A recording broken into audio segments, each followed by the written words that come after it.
Como cada lunes, un placer, un gusto poder estar en contacto con ustedes y esta vez para contarles una historia de gente fecunda y prolífica en Celaya, una historia digna, obviamente, de la crónica de nuestro municipio.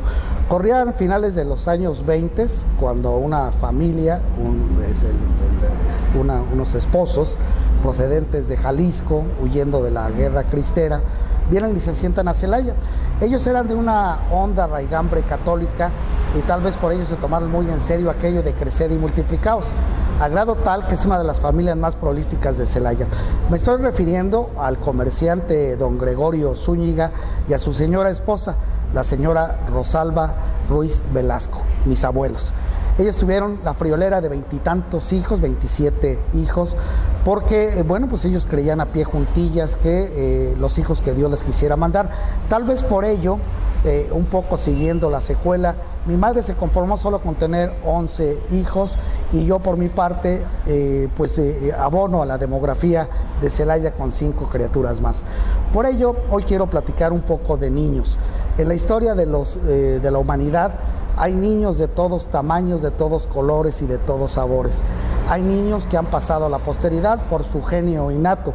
Tal sería el caso, por ejemplo, de Wolfgang Amadeus Mozart, que a los 5 años ya tocaba el clavecín y tocaba el violín en algunas de las cortes de Europa, señaladamente en Austria y señaladamente en Francia, pero también en Italia. Hablando de niños prodigios, pues la historia nacional recoge capítulos muy interesantes. Los niños héroes del castillo de Chapultepec, que algunos historiadores dicen que no eran 7, que no eran niños y que no eran héroes, pero eso es un tema sumamente discutible. Por otro lado, pues tenemos al niño artillero, Narciso Mendoza, del ejército insurgente, el famoso ejército que le decían los émulos, al mando de Juan Nepomuceno, un hijo bastardo precisamente de José María Morelos y Pavón. Y pudiéramos hablar de muchos niños más gloriosos, pero también hay la otra moneda, la otra cara de la moneda. Ustedes supieron hace algunos años del niño sicario, y hay algunas cifras terroríficas que tenemos con respecto a la infancia en pleno siglo XXI. Infancia del siglo XXI que me recuerda un poema de Miguel Hernández, poeta de la Guerra Civil Española, que habla a propósito de los niños que trabajaban en el campo. Decía: carne de yugo ha nacido, más humillado que bello, perseguido por el yugo para el cuello. Nace como la herramienta a los golpes destinado de una tierra descontenta y un insatisfecho arado. Tengo una noticia que a nadie nos debe agradar.